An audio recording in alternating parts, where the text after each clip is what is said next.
Hello students. तो अब इस वीडियो में मैं आपको पढ़ाऊंगी वॉल्यूम थ्री की थ्योरी और उसका चैप्टर नंबर 2। इसमें से आपका थ्योरी क्वेश्चन आने का पूरा चांस है कि आपको 4 नंबर या 3 नंबर में एक प्रॉपर थ्योरी का क्वेश्चन देखने को मिले। तो इस वाले चैप्टर को आप थ्योरी के लिए अच्छे से प्रिपेयर कर लेना। सबसे पहले यहाँ पर आपको पढ़ना है फाइनेंशियल स्टेटमेंट एनालिसिस का मीनिंग। तो आपको यहाँ पर सामने दे रखे हैं मीनिंग। एक तो ये वाला है और एक ये वाला है।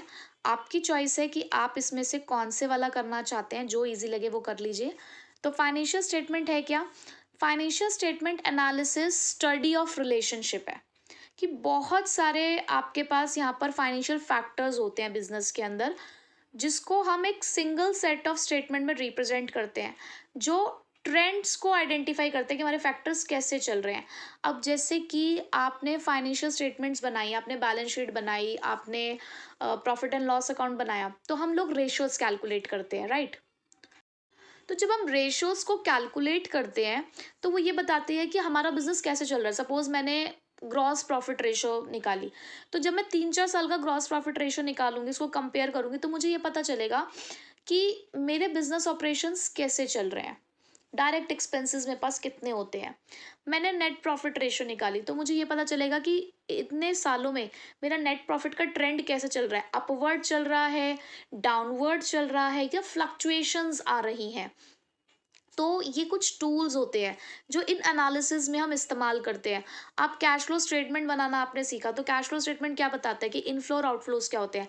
तो फाइनेंशियल स्टेटमेंट एनालिसिस इसे ही कहते हैं, जहाँ पर आप अलग अलग चीज़ों को आपस में स्टडी कर रहे हो, उनके रिलेशनशिप्स देख रहे हो, ट्रेंड देख रहे हो कि क्या ट्रेंड हमारा शो किया जा रहा है।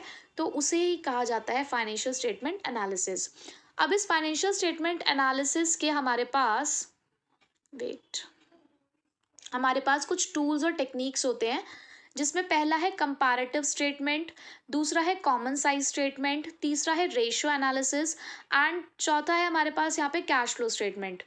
कंपैरेटिव स्टेटमेंट्स का मतलब क्या होता है कि जहाँ पर आप कंपैरेटिव स्टडी कर रहे हो 2 या 2 से ज़्यादा साल की। देखो, एक तो होता है हमारा खुद से कंपैरिजन, एक होता है हमारा किसी और के साथ कंपैरिजन। तो कंपैरेटिव स्टेटमेंट का मतलब क्या होता है, हमने अपने ही 2-3 सालों की फाइनेंशियल स्टेटमेंट का कंपैरिजन किया। जैसे कि आप अपने 9th 10th 11th और अब आने वाली 12th, इसकी मार्कशीट अगर एक साथ लेके बैठे हुए हो, तो आपने देखा कि 9th में कितना परसेंटेज था, 10th में क्या हुआ, 11th में क्या हुआ, 12th में क्या हुआ। जब आ जाएगा तब की बात है।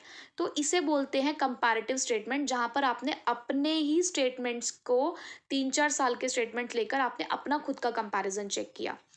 ऐसे कंपैरेटिव स्टेटमेंट्स को हम हॉरिजॉन्टल एनालिसिस कहते हैं, क्योंकि हम खुद ही है ना, हम सेम लेवल पे चेक कर रहे हैं, हमने किसी और के साथ चेकिंग नहीं करी है। ठीक है। फिर आता है common size. Common size statement का मतलब होता है एक ऐसी स्टेटमेंट जहां पर हम एक एक आइटम को चेक कर रहे हैं, इंडिविजुअल आइटम्स को चेक कर रहे हैं एक कॉमन बेस के साथ। मतलब मैंने बेस सेम कर दिया, जैसे कि हम आपके परसेंटेज निकालते हैं आप सबकी। अब मैं ऐसे तो परसेंटेज नहीं निकालूंगी ना, आपके पास मेन 5 सब्जेक्ट्स होते हैं, तो जब आपकी परसेंटेज निकालेंगे तो हम अपॉन में 500 यूज़ करेंगे सबके लिए। ऐसा नहीं कि किसी के लिए 500 यूज़ करेंगे, किसी के लिए 600, तो किसी के लिए 400, नहीं, बेस सेम हो गया है। तो ऐसे वाले कंपैरिजन को बोला जाता है वर्टिकल एनालिसिस। ये नाम याद रखना है। कंपैरेटिव होता है हॉरिजॉन्टल, कॉमन साइज होता है वर्टिकल। ठीक है। फिर उसके बाद आता है रेशियो एनालिसिस। ये अर्थमेटिक ऑपरेशंस हैं कि बहुत सारे जो आपस में आपको यहाँ पे वेरिएबल्स दे रखे होंगे, फैक्टर्स दे रखे होंगे फाइनेंशियल स्टेटमेंट्स के, उनके बीच का रिलेशनशिप, जैसे कि डेट एंड इक्विटी रेशो। तो डेट एंड इक्विटी रेशो किसके बीच का रिलेशनशिप है? डेट और इक्विटी के बीच का। करंट रेशो करंट एसेट्स और करंट लाइबिलिटीज के बीच का रिलेशनशिप। तो इस तरीके से रिलेशनशिप्स बताते हैं और आपको किसी भी फर्म की प्रॉफिटेबिलिटी, सोलवेंसी, लिक्विडिटी और एफिशिएंसी बताता है। कैश फ्लो स्टेटमेंट आपकी एक ऐसी स्टेटमेंट है जो अलग अलग एक्टिविटी से ये बताती है कि कितना कैश का इनफ्लो और आउटफ्लो जनरेट हो रहा है। ठीक है। उसके बाद types of financial statement analysis कितने तरीके की होती है? 4 तरीके की आपको देखने को मिलेंगी। एक्सटर्नल, इंटरनल, हॉरिजॉन्टल और वर्टिकल।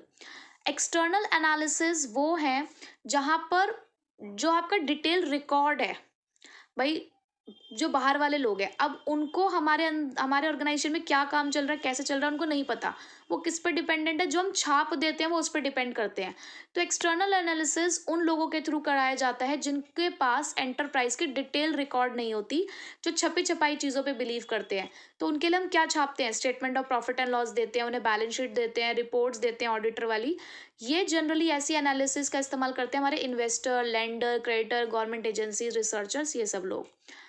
इंटरनल एनालिसिस वो लोग कंडक्ट करेंगे जो हमारे खुद के हैं, यानी कि हमारा मैनेजमेंट। जब हमें खुद को जानना है कि हमारी फाइनेंशियल पोजीशन कैसी है, हमारा बिजनेस कैसा चल रहा है, तो हम इंटरनल एनालिसिस करते हैं। तो यहाँ पर हमारे पास एक्सेस है कि हम अपनी इंफॉर्मेशन को देख सकते हैं। ठीक है, क्लियर हो गया होगा आई थिंक यहाँ तक। यानी कि एक्सटर्नल एनालिसिस बाहर वाले लोग करते हैं, इंटरनल एनालिसिस हमारे खुद के ऑर्गेनाइजेशन के लोग ही करते हैं। उसके बाद हॉरिजॉन्टल और डायनामिक एनालिसिस, ये जो अलग अलग नाम है इनको बिल्कुल ध्यान रखना आप। तो हॉरिजॉन्टल एनालिसिस क्या करता है कि यहाँ पर हम अलग अलग सालों का कंपैरिजन करते हैं, उसको रिव्यू करते हैं। इसे टाइम सीरीज एनालिसिस भी कहते हैं। ये शो करता है कि एक जो फाइनेंशियल डाटा है हमारा खुद का, अलग अलग ईयर्स के साथ उसको देखेंगे, ट्रेंड एनालाइज करेंगे। अब आपको याद आ रहा होगा कि ऐसा कुछ हमने अभी अभी जस्ट पढ़ा है, हॉरिजॉन्टल एनालिसिस, यानी कि यहाँ पर कंपैरेटिव स्टेटमेंट्स बनाई जाती हैं। वर्टिकल एनालिसिस यानी कि वही कॉमन साइज वाला, यहाँ पे क्रॉस सेक्शनल एनालिसिस होती है, होगी एक ही साल की लेकिन अलग अलग। जैसे कि मैं अपना कंपैरिजन अपने ही सेम इंडस्ट्री के किसी दूसरे बंदे से अगर कर रही हूँ तो ठीक है, दो कंपनी है, एक सन लिमिटेड एक मून लिमिटेड, तो वो दोनों सेम ईयर का कंपैरिजन अगर कर रही है कॉमन बेस को लेकर, तो उसे हम कह सकते हैं वर्टिकल या स्टैटिक एनालिसिस। ठीक है, क्रॉस सेक्शनल एनालिसिस भी इसको कहते हैं। दोनों का डिफरेंस, पीरियड हॉरिजॉन्टल जो होता है वो 2 या 2 से ज़्यादा सालों का होता है, वर्टिकल सेम ईयर सेम एक ही पीरियड का होता है। कंपोनेंट्स हॉरिजॉन्टल के अंदर अलग अलग पीरियड्स होते हैं, अलग अलग सेम आइटम होती है लेकिन पीरियड्स अलग अलग होते हैं। वर्टिकल के अंदर आइटम अलग होती है लेकिन पीरियड एक ही है, सेम है। इन्फॉर्मेशन हॉरिजॉन्टल हमें एब्सोल्यूट और परसेंटेज में इन्फॉर्मेशन देता है, लेकिन वर्टिकल के अंदर सिर्फ आपको परसेंटेज में मिलेगा। यूजफुलनेस हॉरिजॉन्टल आपका टाइम सीरीज एनालिसिस के लिए यूज होता है और वर्टिकल क्रॉस सेक्शनल एनालिसिस के लिए। Horizontal is a part of comparison, ये पूरा प्रॉपर, क्योंकि कंपैरेटिव स्टेटमेंट आप यहाँ बनाते हो। वर्टिकल के लिए कह सकते हो it is a step toward the comparison, इसकी हेल्प से हम कंपैरिजन कर पाएंगे। ठीक है, फिर उसके बाद आया आपका इंट्राफर्म और इंटरफर्म कंपैरिजन। इंटरफर्म कंपैरिजन आपको पता ही है कि जब एक पर्सन दूसरे से कंपैरिजन करता है, एक इंडस्ट्री दूसरी इंडस्ट्री से, एक कंपनी दूसरी कंपनी से कंपैरिजन कर रही है सेम पीरियड का, उसे इंटरफर्म कंपैरिजन कहते हैं, यानी कि वही वर्टिकल वाला क्रॉस सेक्शनल वाला। लेकिन अगर वही कंपैरिजन हम खुद का खुद से करते हैं पर अलग अलग सालों के लिए करेंगे, तो वो हमारा इंट्राफर्म कंपैरिजन यानी कि टाइम सीरीज, जिसको आप हॉरिजॉन्टल एनालिसिस कहते हो। ठीक है, एनालिसिस क्लियर हो गया होगा, पढ़ लेना है थोड़ा बहुत इंपॉर्टेंट। ऑब्जेक्टिव्स, ये इंपॉर्टेंट है, ऑब्जेक्टिव्स जरूर करने हैं। मतलब चैप्टर 2 में तो जो टॉपिक मैं आपको यहाँ करा रही हूँ छोटे छोटे से, ये आपको करने हैं, चाहे आप 2-2 3-3 लाइन पढ़ के जाओ लेकिन आपको करके जानी है। हेडिंग्स भी कर जाओगे तो भी कोई प्रॉब्लम नहीं है, पर लिख कर जरूर आना। ऑब्जेक्टिव और सिग्निफिकेंस क्या है फाइनेंशियल स्टेटमेंट एनालिसिस का। सबसे पहला असेस करते हैं हम यहाँ से अर्निंग कैपेसिटी और प्रॉफिटेबिलिटी। फाइनेंशियल एनालिसिस के बेसिस पर ही हमें ये पता चलता है कि हम कितने प्रॉफिट में हैं, हम कितने एफिशिएंटली वर्क कर रहे हैं। क्योंकि जब हम net profit ratio, gross profit ratio, operating ratios ये सब निकालते हैं तो हमें पता चलता है कि हम कहाँ स्टैंड कर रहे हैं। दूसरा, मैनेजरल एफिशिएंसी जज करेंगे। वही अकाउंटिंग रेशोज जो होती हैं वो हमें बहुत सारे ऐसे रेशोज हैं इसके अंदर जो ये बताती है कि कितना एफिशिएंटली आपका बिजनेस काम कर रहा है, तो मैनेजरल एफिशिएंसी को जज करते हैं। शॉर्ट टर्म और लॉन्ग टर्म सॉल्वेंसी, हमारे पास करंट रेशो है, लिक्विड रेशो है, डेट इक्विटी रेशो है, total assets to debt ratio है, तो ये अलग अलग रेशोज लॉन्ग टर्म और शॉर्ट टर्म सॉल्वेंसीज को जज करती हैं। इंटरफर्म कंपैरिजन, आपको यहाँ पर जब आप कंपैरेटिव स्टेटमेंट या कॉमन स्टेटमेंट्स बनाते हो तो हमें कंपैरिजन करना भी आसान हो जाता है हमारे लिए।